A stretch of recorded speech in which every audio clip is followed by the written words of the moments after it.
अगर देखा जाए कि हिंदुस्तान के किसी बादशाह ने अपने वक्त में अंग्रेजों को शिकस्त दी थी तो वो टीपू सुल्तान और उनके वालिद हैदर अली थे। और ऐसा माना जाता है कि टीपू सुल्तान ही वो बादशाह थे जिन्होंने सबसे पहले अंग्रेजों के खिलाफ जंग का ऐलान किया। लेकिन अगर मैं आपसे कहूं कि ये गलत है और टीपू सुल्तान से पहले भी एक ऐसा हुक्मरान था जिसने ना सिर्फ अंग्रेजों का सामना किया था बल्कि अंग्रेजों को शिकस्त भी दी थी। और ये हुक्मरान कोई और नहीं बल्कि मुगल सल्तनत के आखिरी सबसे ताकतवर बादशाह औरंगजेब आलमगीर थे। औरंगजेब आलमगीर ने अंग्रेजों को इतनी बुरी तरीके से हराया था कि अंग्रेजों को जमीन में गिरकर अपनी नाक रगड़कर और सर को नीचे झुकाकर औरंगजेब के सामने माफी मांगनी पड़ी थी। आइए जानते हैं कि ऐसे क्या असबाब बने जिसकी वजह से ये नौबत आ गई। हिंदुस्तान में तकरीबन 200 सालों तक अंग्रेजों हुकूमत को कायम रखने वाली ईस्ट इंडिया कंपनी फतह पर फतह हासिल करती चली गई और तारीख में ऐसा पहली बार हो रहा था कि कोई कंपनी किसी मुल्क पर हुकूमत कर रही हो। लेकिन इस सफर के दौरान एक मोड़ पर उन्हें ऐसा झटका भी मिला था कि अगर उससे ने राहत न मिलती तो आज कंपनी का वजूद तक हिंदुस्तान में न मिलता। बाद में कंपनी ने अपने सर से शर्मनाक हार का दाग हटाने की पूरी कोशिश की और इसी वजह से आज तक कोई भी जंग के बारे में जानता भी नहीं है। बहुत कम लोग हैं जो जानते हैं और बहुत कम लोग हैं जो जानते हैं कि सिराजुद्दौला और टीपू सुल्तान पर जीत हासिल करने से पहले अंग्रेजों ने मुगल बादशाह औरंगजेब आलमगीर से भी जंग करी थी। लेकिन इस जंग का नतीजा अंग्रेजों के लिए काफी खतरनाक निकला और आखिरकार अंग्रेजों को अपनी नाक झुकाकर और फर्श पर लेटकर मुगल बादशाह से माफी मांगनी पड़ी थी।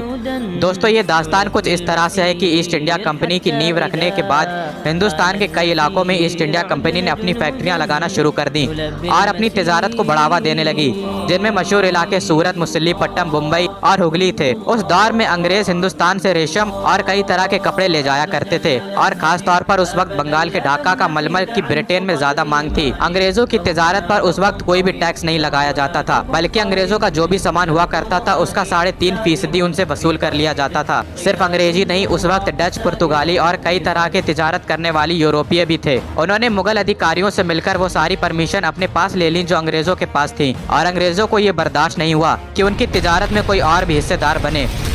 और जब ये खबर लंदन की कंपनी के हेडक्वार्टर में पहुंची तो उनके सरदार जॉर्जिया चाइल्ड के गुस्से की कोई हद नहीं रही और इस गुस्से में उन्होंने एक ऐसा फैसला कर डाला जो कि अजीबो-गरीबी नहीं बल्कि पागलपन था। और वो फैसला ये था कि उन्होंने मुगल सल्तनत के खिलाफ जंग का ऐलान कर दिया। साल 1686 में अंग्रेजों ने हुगली को तहस नहस कर दिया और मुगल सुल्तान औरंगजेब आलमगीर के खिलाफ जंग का ऐलान कर दिया और इसके बाद मुगलों और कंपनी के बीच दुश्मनी बढ़ती गई।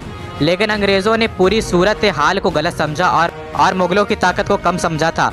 औरंगजेब आलमगीर की हुकूमत में मुगल सल्तनत ईस्ट इंडिया कंपनी की मामूली ताकत पर बहुत भारी था। इस जंग का नतीजा अंग्रेजों के लिए खतरनाक साबित हुआ। उन्हें बंगाल में मौजूद उनकी फैक्ट्रियों से खदेड़ दिया गया और गंगा नदी के एक आइलैंड पर जाकर उन्हें रहने पर मजबूर होना पड़ा जो कि बीमारियों का गढ़ था। मुगलों ने उनकी सूरत, मुसल्लीपट्टनम और विशाखापट्टनम में मौजूद फैक्ट्रियों पर भी कब्जा कर लिया और मुंबई में मौजूद उनके किले पर घेरा पड़ गया। ये देखकर कि अंग्रेज अभी भी मुगलों से लड़ने के काबिल नहीं हैं, उन्होंने एक बार फिर झुककर दरबार में हाजिरी लगाई और उन्होंने कहा कि उन्होंने जो गलतियां की हैं उसके लिए उन्हें माफ कर दिया जाए और उन्होंने फिर से हिंदुस्तान में तिजारत करने की भीख मांगी। जाहिर है कि उन्हें सबक मिल चुका था।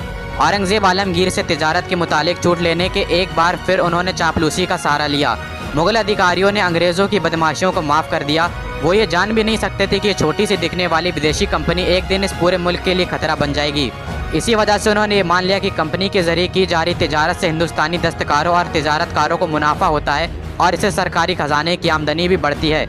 इसके अलावा ज़मीन पर कमज़ोर होने के बावजूद अंग्रेज समंदर में काफ़ी मजबूत थे और इसलिए वो ईरान, एशिया, अफ्रीका के साथ होने वाली हिंदुस्तान की तिजारत को और जहाज़रानी को पूरी तरह से तहस नहस करने के काबिल थे।